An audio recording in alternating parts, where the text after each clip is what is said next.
લાલદરવાજા જુમ્મા મસ્જિદ ખાતે યુસીસી વિરુદ્ધ વિરોધ. મુસ્લિમ સમાજનો ઉગ્ર આક્રોશ.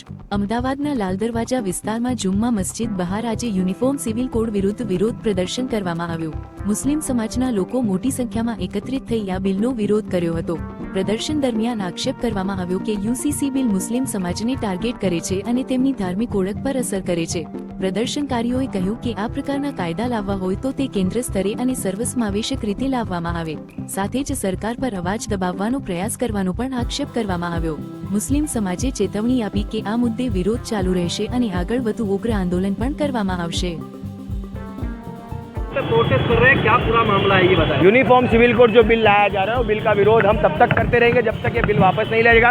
ये बिल जो है गैर संवैधानिक है और इसके अंदर बाकायदा मुस्लिम समुदाय को टारगेट किया जा रहा है और इसके अंदर क्यों सब लोगों को अलग अलग किया जा रहा है.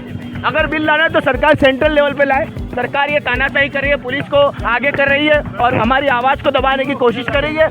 Social democratic party of India उस वक्त तक विरोध करेगी जब तक ऐसे बिल और कार्यक्रम